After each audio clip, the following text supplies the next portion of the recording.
All right, let's get started. Good evening, everybody. Good afternoon. My name is Senator Ben Allen, and I'm proud to represent the 24th Senate District in the California State Senate. It covers the West Side, Hollywood, Santa Monica Mountains, and the South Bay communities, the coastal South Bay communities of Los Angeles County. So we wanted to pull this webinar together today because we're entering into the holiday season, and it's a time of great joy. It's a time of giving. It's a time of family and engagement. Um, and unfortunately, there are people out there who take advantage of this special moment. And and we want to make sure you have the tools to be better prepared. So as we're out there getting busy to celebrate, scrambling to find gifts for family, making plans for the year to come, uh, we wanted to just do a reprise of our Scam Stoppers webinar that we've done a couple times over the years, which we just get such great feedback on. And of course, unfortunately, some of the scams get more sophisticated, and we need to update ourselves as some of the scammers are using new changes in technology and new techniques to cheat people and to steal from people. So this is all ultimately about making sure that we give you the tools and you share these tools with your loved ones and friends and family to be better prepared for some of the downsides of the holiday season. So let me start by saying, please don't worry if you miss anything during tonight's presentation. We're recording this. We're going to post the video on my website so that you can check back in the future at any point. We frequently get calls, unfortunately, from constituents about various scams, ranging from targeted scam calls, sometimes physical leaflets that are left in their mailbox or at their doorstep to verify whether they're legitimate or not. And we get these calls into our office. And we ended up going down a bit of a rabbit hole. I've got a great staff that works on these kinds of things. And they went down a rabbit hole relating to scams, and we all started learning about this. And what we learned, of course, is that people of all ages are falling victims to these bad actors. There was some recent research at the Better Business Bureau and it found that over the past several years, young adults are now falling for scams even more than the elderly in our community. We used to call this senior scam stoppers, this webinar. I've been doing it for a number of years now, and seniors, of course, were uniquely susceptible to some of the downsides of the transition to online life. But with younger people, so a lot of the seniors then wised up. A lot of younger people are so deep and they're now being taken advantage of in all sorts of ways. So we hosted a version of this during the pandemic when scammers were trying to take advantage of people as they navigated the unique challenges presented by COVID-19. We've now, of course, returned to some degree of normalcy post-pandemic, but there's still scammers out there looking for their next score. They're now using new techniques, as I say. They've got more sophisticated schemes in many respects. So ultimately, information is key. I hope today's webinar will give those of you who are here and those that you communicate with the opportunity to learn a little bit more about how to keep you and your loved ones safe. And we've got a great panel of experts on the Zoom today who are going to discuss how you can identify and counter some of the most common scams, as well as answer some of your questions that you may have on this topic. So with us here today, we have Sally Westlake from the California Department of Financial Protection and Innovation. We've got Rob Obedosa from the California Department of Insurance. And then we've got Detective David Ibarra from the Torrance Police Department's Financial Crime Section. So they're going to give presentations. And then if you have any questions during the panel's presentations, please feel free. You can submit them. There's a Q&A feature on the Zoom. And then time permitting, we're going to try to get to as many of the questions as we possibly can after each of our presenters are able to present. And I'll say, for our panelists, if you do see a question pop up, on the chat, ideally people are going to be doing on the Q&A. If you see a question pop up that's in your wheelhouse, you're more than welcome to just proactively answer. Anyway, with that, let's kick off our program, and let's begin with Sally Westlake from DFPI. Good afternoon, everyone. Thank you so much for joining us today. And thank you, Senator Allen, for hosting this very important webinar. What can you do to protect yourself from fraud, financial fraud, and scams so that you don't become the next victim? I'd also like to give a speaker disclaimer. The comments presented here are those of the speaker, me, and do not necessarily reflect the views of the DFPI. Next slide, please. Great, thank you. If you remember anything from my presentation today, this is it. Stop, look, and think before you click or tap to send someone money that you've never met in person. Take a step back from your computer or phone. Don't feel rushed that you have to make a decision and think, does it sound too good to be true? Next slide, please. So we are the Department of Financial Protection Innovation, or DFPI, and we are California's financial services regulator and consumer protection agency. We regulate, license, and oversee financial institutions, products, and professionals.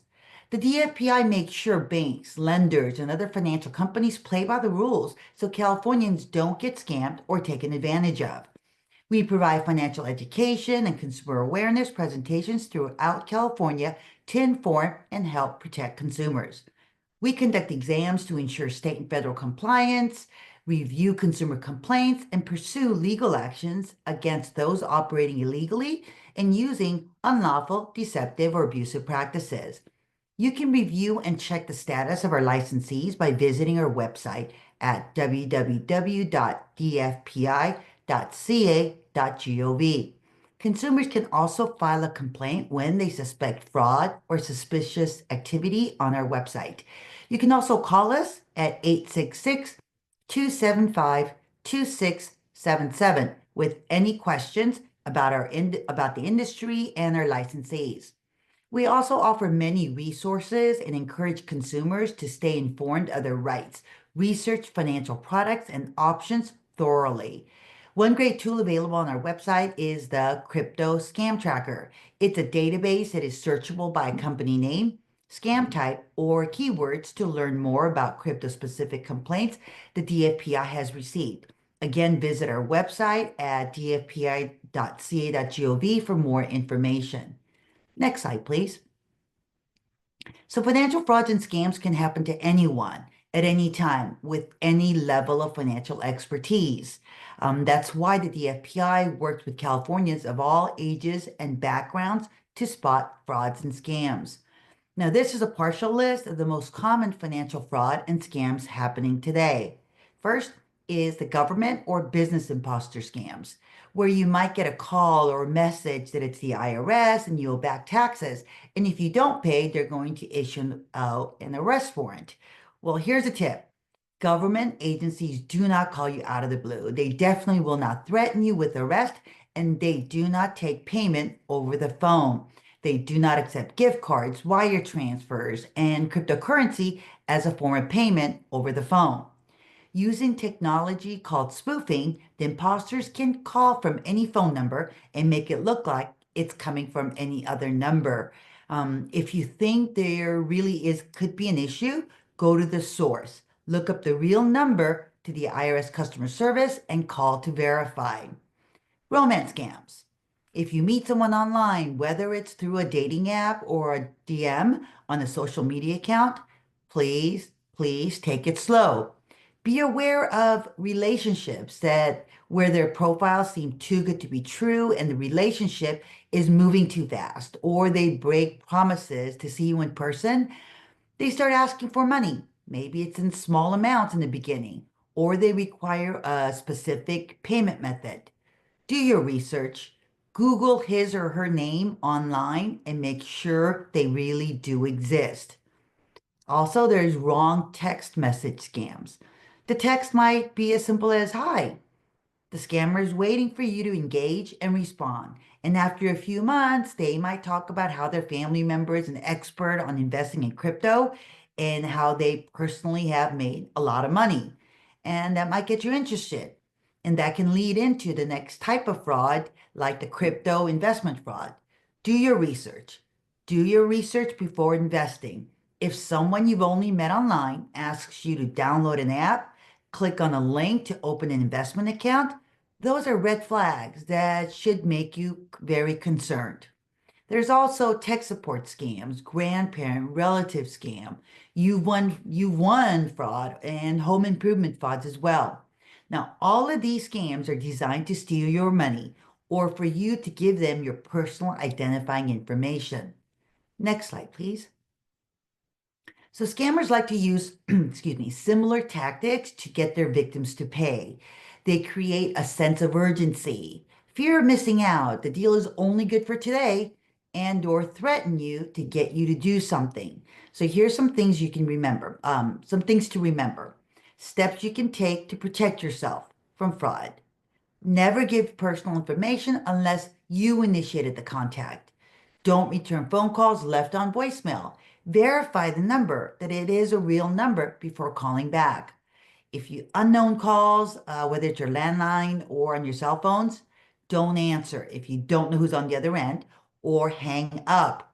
Now remember, government agencies do not call you out of the blue. Don't click on any links sent via text or email.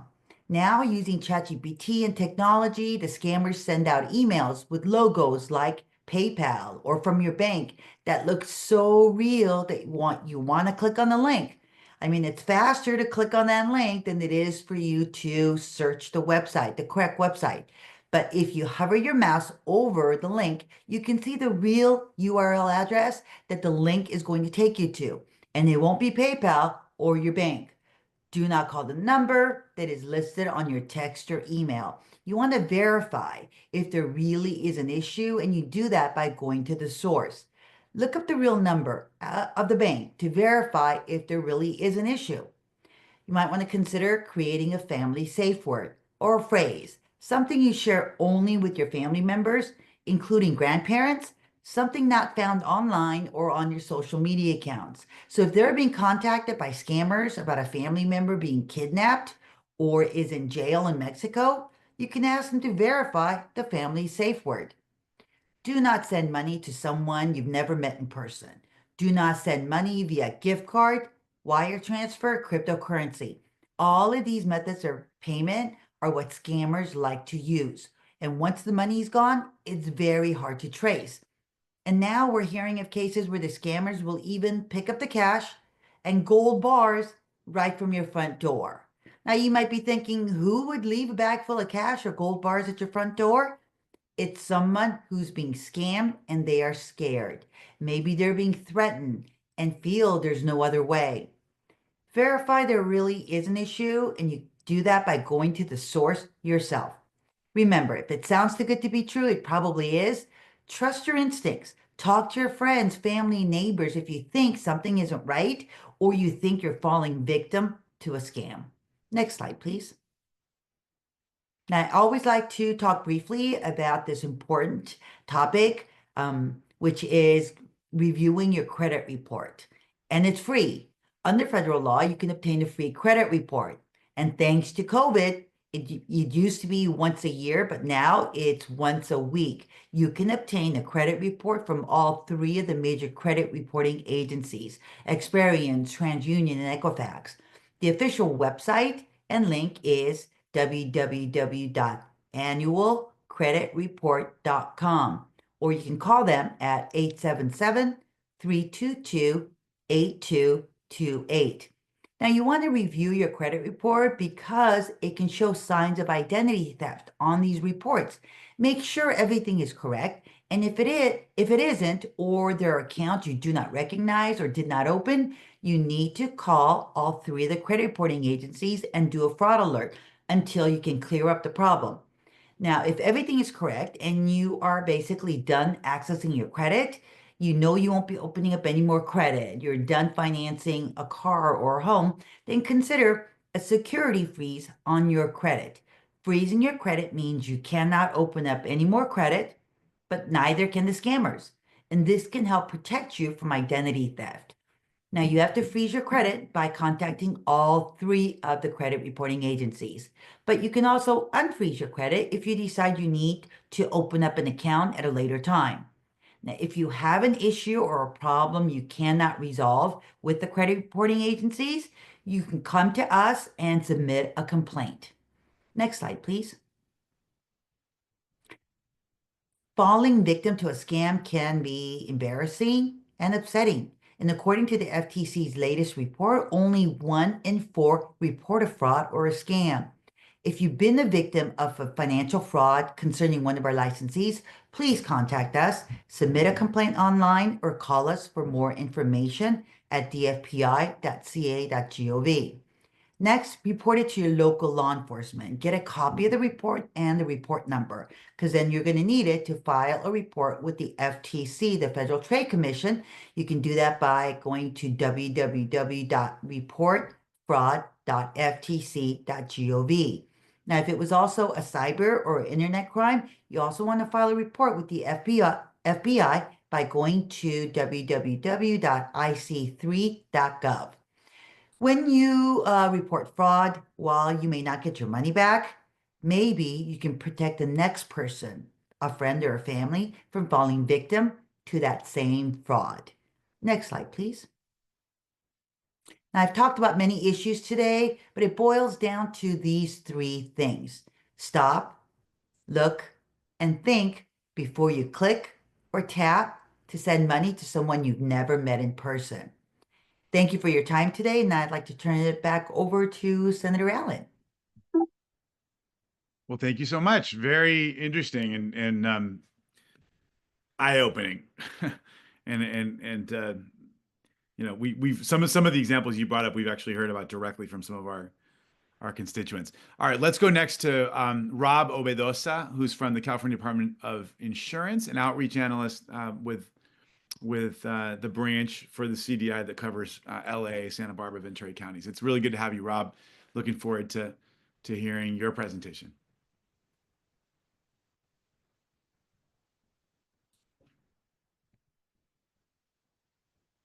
Absolutely. Thanks for having me, Senator Ben Allen. Thank you all for attending today. My name is Rob Obedosa. I am the outreach analyst for the Department of Insurance for the counties of Santa Barbara, Ventura, and much of Los Angeles. And I'd like to talk to you about today about insurance fraud. So although insurance fraud is not necessarily concentrated around the holidays, it's something that can happen to a consumer at any and all times. Insurance fraud costs California consumers billions each year, resulting in increasing premiums and possibly reduced coverage.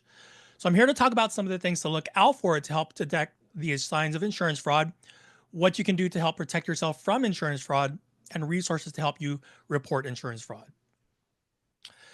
So a little bit about the Department of Insurance. So under the leadership of Commissioner Ricardo Lara, the California Department of Insurance stands as California's largest consumer protection agency, focusing on insurer solvency, licensing agents and brokers, conducting market reviews, addressing consumer complaints, and as what we're going to discuss today is investigating insurance fraud. So let's get into some of the more common types of insurance markets that are heavily affected by fraud, and some things you might be looking out for with each types of insurance market. So let's start off with homeowners and disaster insurance fraud.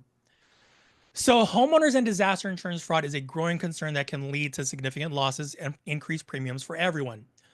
By understanding the common fraud schemes and knowing how to protect yourself, you can prevent fraud and ensure that your insurance policy is used appropriately. As I mentioned earlier, I'm the primary outreach analyst for Ventura County, and during the most recent mountain fire, which spread to over 20,000 acres and destroyed over 200 structures, many of which were homes, a town hall was hosted by Assemblymember Irwin to help those affected. We at the Department of Insurance, of course, were in attendance to provide information and resources, but we were also joined by our department's enforcement branch, who emphasized the risk of fraudulent activity in the aftermath of the fire. And with Californians everywhere being affected by natural disasters like wildfires and earthquakes, like that 7.0 earthquake that hit Northern California earlier today, it's important to know how to protect yourself from fraud. So let's take a look at both sides of this type of fraud from the homeowner's perspective. So a homeowner may be a victim of fraud, especially in the wake of a disaster, when dealing with possibly unlicensed or unsolicited contractors, agents, and brokers. These scammers may be offering quick fixes, fraudulent repair estimates, price gouging, or misrepresenting themselves as FEMA or government officials to gain your trust. And on the flip side, homeowners may be committing insurance fraud if they're intentionally deceiving their insurance carrier by inflating claims, staging damage, filing claims for pre-existing damage, falsely reporting damage, or claiming losses for items they did not actually own. And each year, fraudulent insurance claims cost billions in the insurance industry, and that cost ends up being passed onto the consumer with higher premiums. Committing insurance fraud also carries legal consequences such as fines, imprisonment, or permanent criminal record. So to protect yourself from homeowners insurance fraud, make sure to verify the licenses and credentials of any contractor, agent, or broker that you're doing business with. Also, always make sure to shop around and get multiple estimates to ensure that you are not being price gouged. And keep detailed receipts and records of any work, repairs being done to your home. If you suspect fraud at any time, contact your insurance company and the Department of Insurance as soon as possible. Another common insurance fraud scheme has to deal with auto insurance fraud. So again, auto insurance fraud is a serious crime that affects everyone, leading to higher premiums and financial losses. It's important to be aware of this common tactics used by fraudsters and now know how to protect yourself to prevent from being scammed. With winter hitting, as we've seen in the past, with foggy conditions, rain, or possibly icy roads, the traffic and especially accidents start piling up when we're out there driving. So it's important to recognize the signs of fraud in the aftermath of an accident. Some examples include staged accidents. So for example, if one of the more common examples of this includes things called a swoop and squat or a panic stop, where one or more vehicles work in tandem to cause a situation where a sudden stop occurs and you rear end that vehicle. Also be aware of accidents where the other party does not want to go through their insurance and ask you for a cash payout instead. This may be someone looking to defraud you for a quick buck. Also, after an accident, make sure to get multiple repair quotes from different repair shops. So be cautious of any auto repair shop suggested by the person you were just in an accident with, as they may be working in tandem to help inflate the value of that damage. So to minimize the risk of becoming a victim of insurance fraud, make sure to take detailed records of the accident and gather as much information as possible. Take photos and videos of all damage, exchange insurance information, and if something doesn't feel right about the situation, again, contact the police and your insurance carrier. And although we want you to be wary of falling victim to fraudulent auto insurance, we also want to warn the consequences of committing insurance fraud. So claiming false injuries or damages, providing false information to your insurer, like misreporting mileage or using false addresses to get cheaper rates, or not stating that your personal use vehicle is being used for business purposes like ride sharing or food delivery, can result in higher premiums, non-renewal, cancellation, legal penalties, or even a permanent criminal record. We also want to address health insurance fraud. So again, health insurance fraud can also lead to financial loss, compromised personal information, higher insurance premiums similar to auto insurance fraud. So make sure to identify the signs of fraud, protect your personal information, and monitor your claims to stay informed and become a victim of fraud, and avoid becoming a victim of fraud, sorry. So health insurance fraud typically happens when someone, whether it's you or somebody illegally accessing your information, takes advantage of benefits they're not entitled to.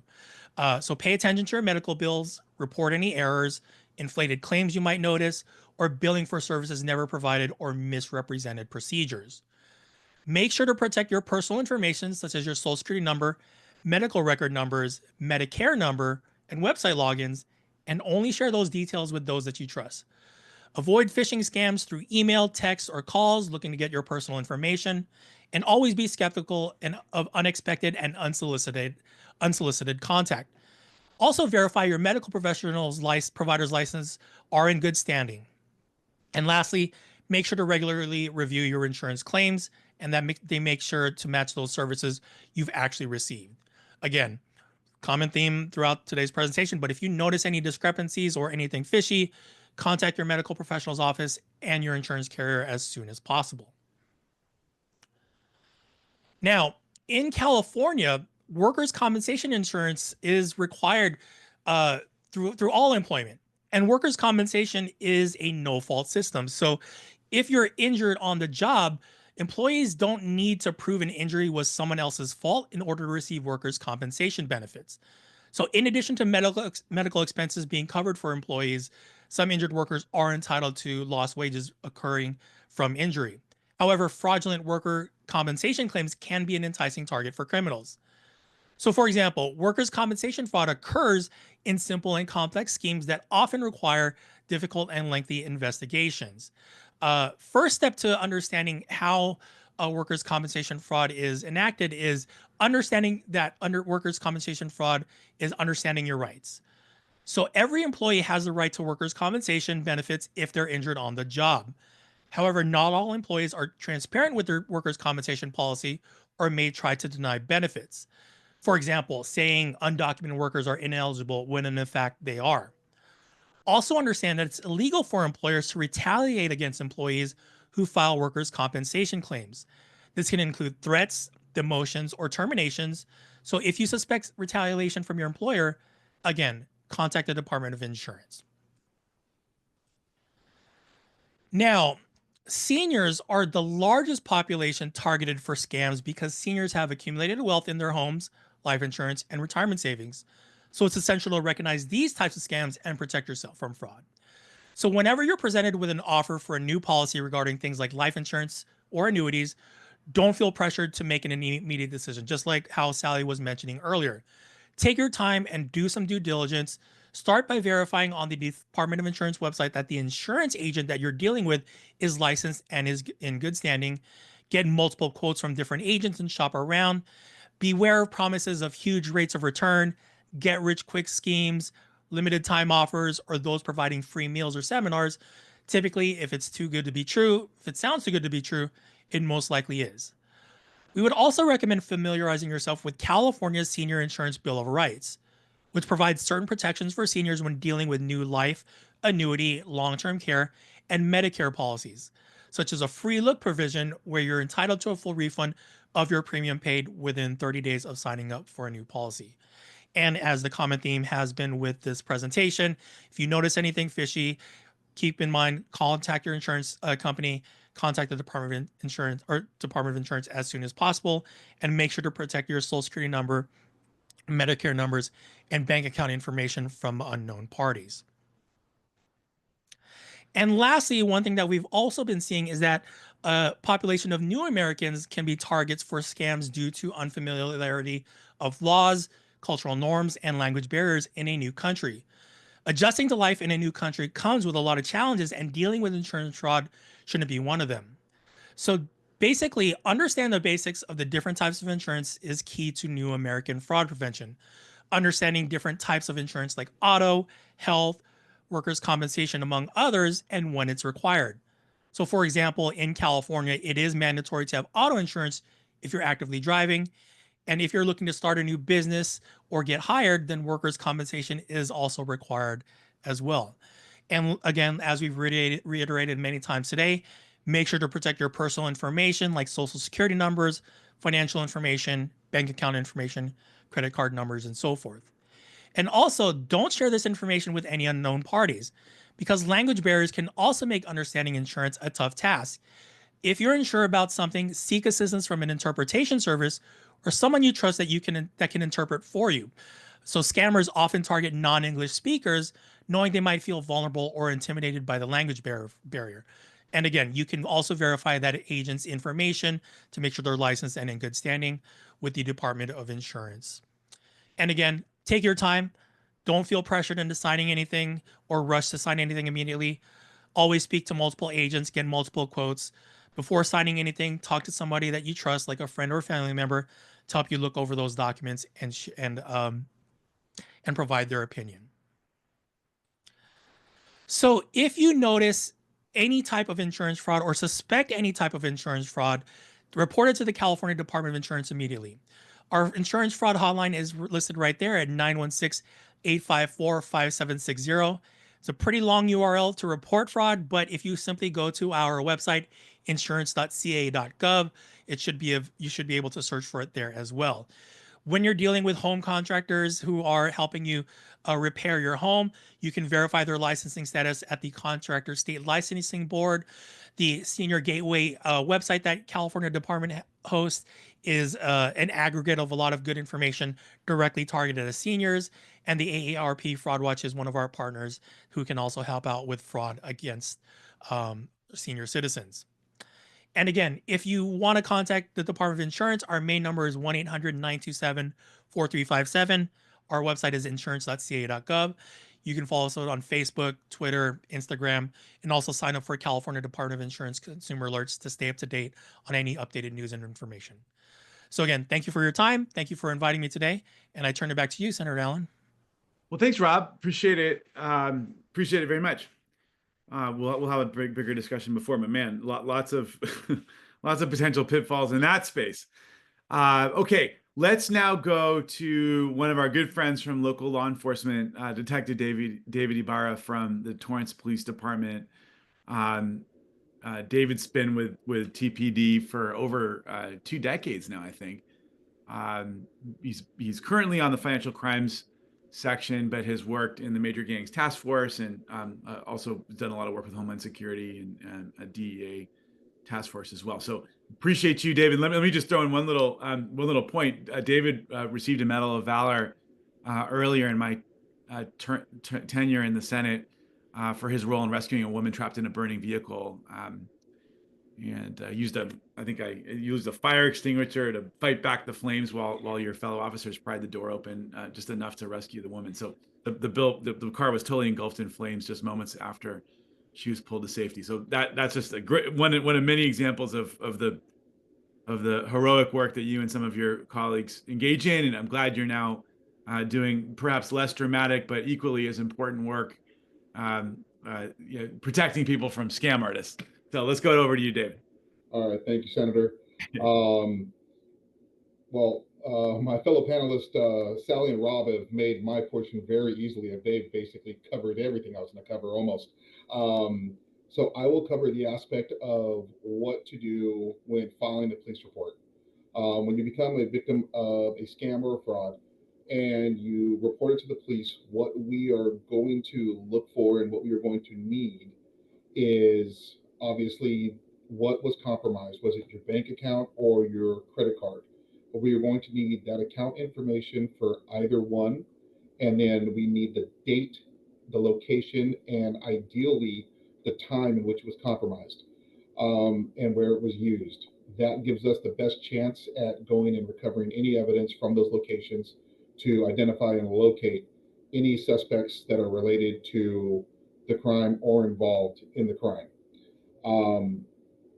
Now, again, before you do that, you definitely want to notify your bank. You want to notify the credit card, and you want to so they know what's going on, so further charges can be prevented. And your bank and your credit card will tell you that you need to file a police report, and then you will then in turn call them back and give them the report number after the report is filed. Right now, the major fraud that is going on, obviously because it's the holiday season, is mail theft. With mail theft comes the compromise of your information.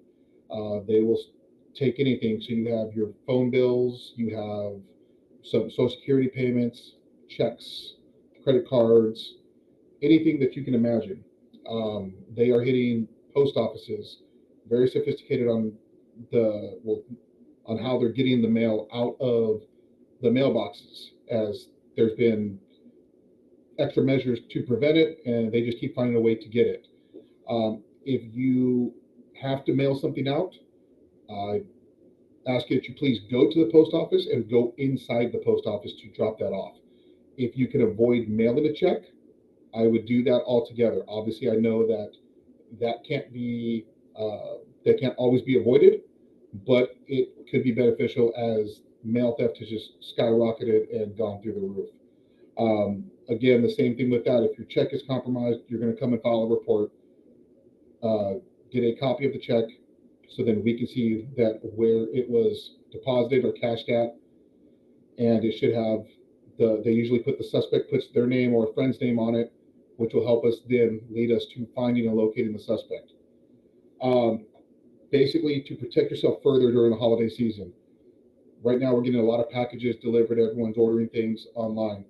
When you order things online, please make sure that the website you are using is reputable. Double check the website and that you are on the actual website itself and not on a third or second party website that is basically sponsoring that website. That'll help you. If you can avoid paying with your bank and debit card, at least right now during the holiday season, we think that that is beneficial, as if you do become a victim of fraud or a scam, if your credit card is compromised, when you contest that with your credit card company, you are not responsible for that loss until the investigation is complete for the credit card company. For a bank, though, unfortunately, what we have found out is that it's taken them about a month to 2 months to complete their investigation. And in the meantime, you are currently out that money of your real hard-earned cash that is from your bank accounts. So if you can avoid using a debit card right now for the holiday season, I would. If you have to use a debit card, that's fine. Please make sure you're protecting the keypad every time you're entering in your PIN, because they have skimmers on a lot of locations, and they're just trying to take advantage right now of the shopping season. When it comes to mail and the mail gets delivered, please remove all the mail as soon as you can from your mailbox. Again, for outgoing mail, if you can avoid it, please do not put the mail in the mailbox for the postal worker to come and pick that up. I want to be clear, I'm in no way accusing the postal workers of stealing the mail, but people are coming by and we catch them on Ring and other people's cameras, and they are just looking for just mail sticking up out of the mailbox or packages that are left on the porch, and they are running up, grabbing them, and they're gone. Some of the other scams that were brought up by Sally, I mean, Sally did a great job. She covered almost all of them. The other one is the calls with the voice and simulating. They are just acting on your fear, and they are trying to pressure you to make your decisions without thinking. Please, just in those moments, just take a step back. Don't let your emotions take control, and just really think about the situation before you make a decision in acting. That should help you identify that it is a scam. As far as that, as I said, Sally and Rob did a great job. They covered everything that I was basically going to cover. So on that note, Senator, I will pass it back to you. Yeah, thank you, David. Well, actually, let me ask you one little question. How can you tell if a website is original source or just another site that's hosting another along the lines of what you just mentioned? So when we've seen it, usually what tells it is if you're going onto a website that's hosting it, you'll start to see there's usually a pop-up that comes in behind it. It's not necessarily a malicious pop-up, but it's what we've found is that it's always a pop-up that comes behind it. As the actual website, there won't be it's just the site itself. There's no additional pop-ups that will pop up on your screen behind the actual site. So if you go and you Google a site, usually if you'll see a name, like let's say, for instance, just an example, let's say you Google Target, or Dick's Sporting Goods, you'll see one and it says Dick's Sporting Goods, but next to it, it's going to say it's sponsored or it's going through a different site. It'll still say Dick's, and you'll think you're clicking on it, and you're thinking you're going to the Dick's site. You are, but you're going through another third party to get to that website instead of actually going on their main website. Gotcha. Okay. Yeah. Okay. And All right. I can add to that, Senator.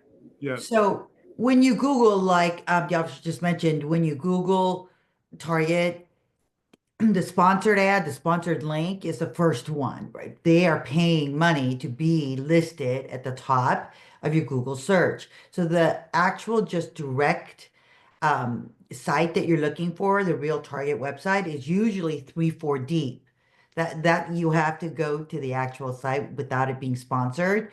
But also what you're looking for when you go to a website or when you Google is that in the URL address, you want to make sure that it does say it starts off with HTTPS. It has the S, which indicates that you are going to a secured website and that the lock next to it, the H, is closed.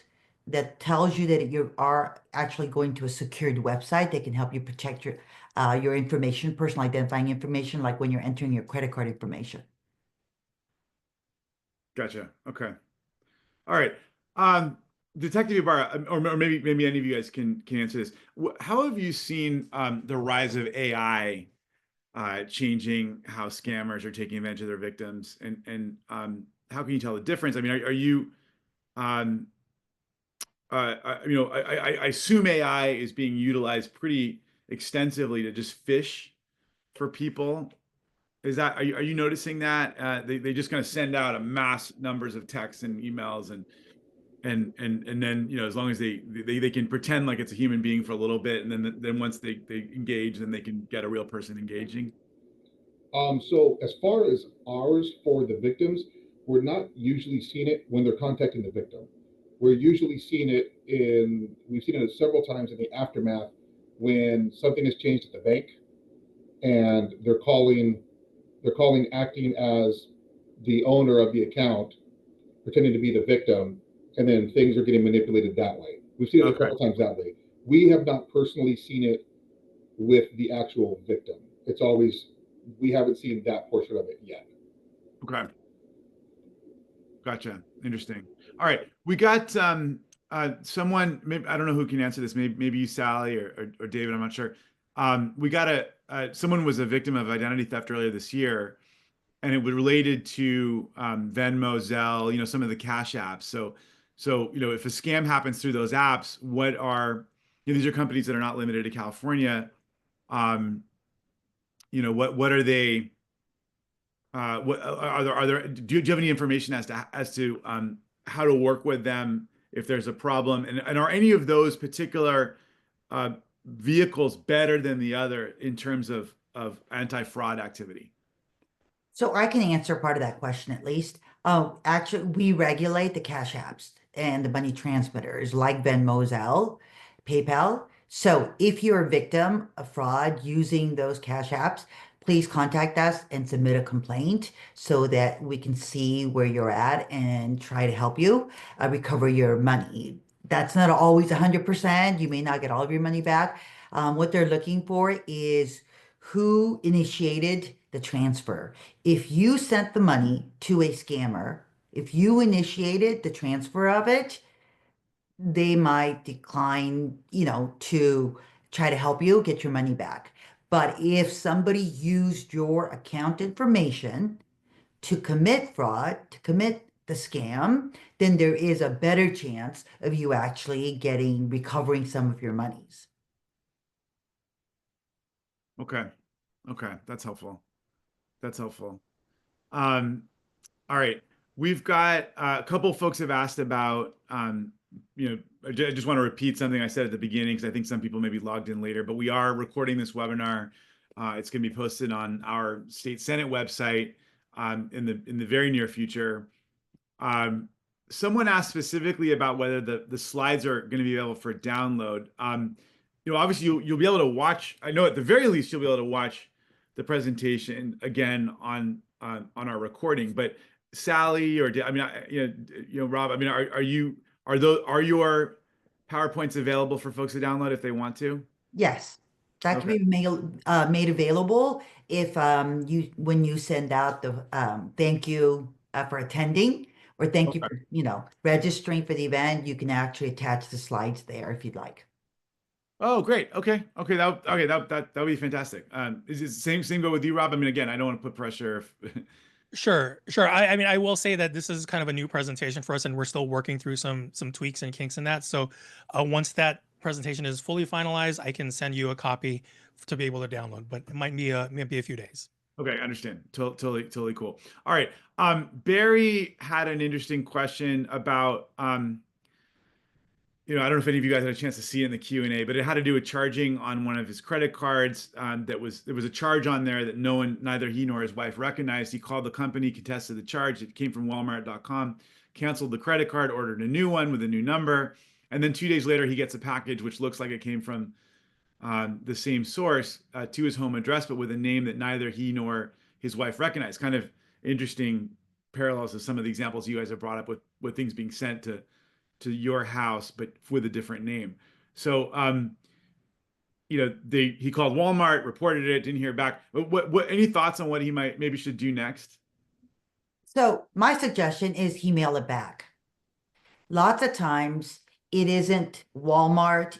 Walmart is a platform where a lot of different companies can use Walmart's platform to sell their items. Right. Yes. And so if somebody's committing fraud to get, whether it's, to make them buy something or using their credit card fraudulently, let's say they're charging somebody, $100, and they'll collect $100, but then to show that they actually mailed them a package, it might be, we used to see packages of seeds, just so that they had a tracking number to say, hey, look, we sent Mr. Smith a package that he ordered. There's a tracking number, right? In this case, I think what we're talking about is somebody stealing again the information, and he did the right thing by reporting it to the credit card. And what next step would be to return the item back to the sender and getting proof, tracking the package that yes, he sent the item back. Gotcha. Okay. All right. Any other thoughts on those kinds of situations? I mean, it's such a, I've been watching the news about these crazy, gosh, now you have people that are literally just waiting at they have something sent to someone's house, and then they wait to get the package, hoping that the person who lives there isn't there at the time. Of course, now with Ring cameras, people are picking up on this stuff a lot more. I would also want to add to that. I mean, just from personal experience and anecdotally, that even though the order was through Walmart.com, you can take that back to the actual Walmart store and take it back to them directly. So you don't have to track that package. So you can be sure that somebody from Walmart receives that. You get a receipt from that, and that might be a best course of action. Yeah. Yeah. Okay. Gotcha. Yeah. It's I mean, it's interesting. There's a context here where, now that so much is being done, through the mail, there's so many it's a very different context than before, where, you were literally physically picking up the item, putting it in your car, going directly home. Now there's just such a period of time where you don't have any control over the item, and it's potentially just sitting out there for a while. Anyway, just a follow on to the earlier question about the Cash Apps. Do you, Sally, do you have anything you want to tell us about? Are any of the Cash Apps safer than the others? Or are there any that are like less safe than the others, or anything we should know as consumers as to the security protocols for the various Cash Apps, given the fact that you regulate them? So we obviously can't recommend one Cash App over another. It isn't, just being the regulatory agency. So what you want to do is whatever Cash App you decide to use, make sure you know who you're sending the money to. Make sure it's not somebody you just met online. Verify that you are actually sending it to the right person. One time when I was sending a Zelle payment, I actually sent them $1 and verified with them afterwards via text or a phone call and said, hey, did you get the dollar? I want to make sure I know it's you that's going to be receiving the payment. Right? So there's ways like that. A couple of years back, there was a lot of fraud related to Zelle, the Zelle app. And that was, they were sending out text messages that said, hey, confirming, did you send a Zelle payment of $300? And a lot of our older adults were clicking and responding to that text saying no. Then you'd immediately get a call from the scammer saying, oh, Mr. Jones, you didn't mean to send $300 on Zelle. And the senior would be like, I don't even know what Zelle is. I don't have a Zelle app. Oh, we'd be happy to help you, get that money back. They're saying that they're the bank, basically, imitating that they're the bank. But that wasn't Zelle so much as it was just people using Zelle as an excuse to try to fish them, right? So, right, it wasn't Zelle. There was scam using the name Zelle. I mean, they could have just as easily used another Yes. Cash App name. Yeah, okay, gotcha. Okay. It's interesting because Zelle, Bank of America, for example, where I bank, they use Zelle as their internal cash system. But okay, a question just popped up from Eric. what is the difference between putting a freeze on your credit versus a credit lock? And is one of those easier to do than the other? So I don't know the term credit lock. I'm assuming it's the same as we use the term freezing your credit, a security freeze, which means again, nobody can open up any more credit on that account until you unfreeze it. And you do that by verifying that it really is you. It's about a 10-minute phone call. Or you can do it online to verify that it really is you that wants to freeze it and unfreeze it. There is also a fraud lock that you do if you're a victim of identity fraud. So also, just to add to that, I think oftentimes credit lock refers to locking your credit card exact by itself. So like when you're online banking or stuff like that, and you have your credit card and you don't want any, someone said earlier, if it's lost or stolen, you can lock your credit card and request a new one immediately. So I think that's usually when I hear credit lock, is when it's referring to the actual credit card. I'm not sure if that's what they're referring to though. Okay. Anita's question on the Cash App, I realized another comment she made was that she uses checks because she's kind of skeptical of the Cash Apps. I mean, do you have a comment on that? Like, are checks any safer or less safe than the Cash Apps? Yeah. Well, as far as the checks, except for us right now, what we're noticing is that the when the checks are stolen out of the mail, it really doesn't even matter what name is on there. The banks are just cashing them. The banks are just unfortunately just depositing them through, and then waiting to hear back whether it was reported stolen or not, and then go the back channel to then reimburse.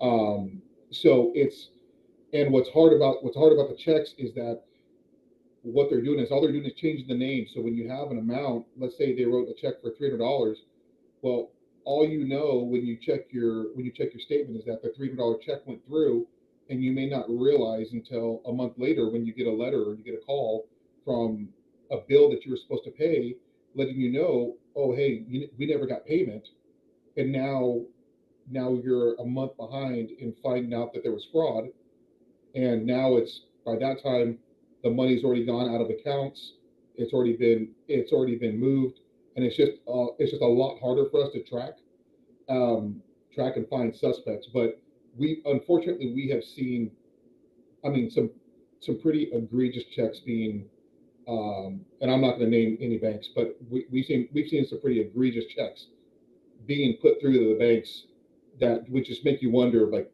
how did you accept this?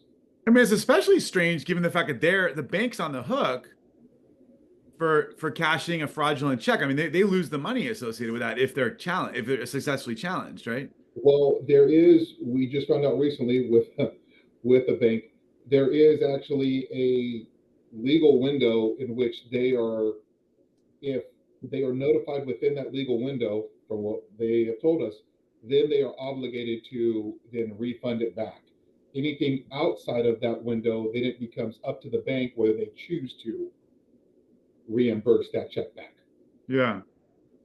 Okay. So there is one thing that we recommend if you do like using checks. The safest way, obviously, is you hand somebody a check for payment, right? That is more secure than actually putting it in the mail. But if you are having to put the check through the mail, just like Detective Ibarra mentioned earlier, make sure you are going to the mailboxes. Don't go after the last pickup at the mailbox on the stand. But also think about considering using anti-fraud gel pens to write your checks with. $3.50 a pen. You can buy it at Office Depot, Amazon. It's called anti-fraud gel pens. Detective Ibarra has one on his desk, but basically you write your checks with it. The scammers, if they steal your check, and which a lot of checks are stolen through the mail, just like Detective mentioned, they cannot wash off the ink to make the change, whether it's the pay to or the dollar amount. So one of the safer ways, if you're going to use a check, is to invest in a anti-fraud gel pen.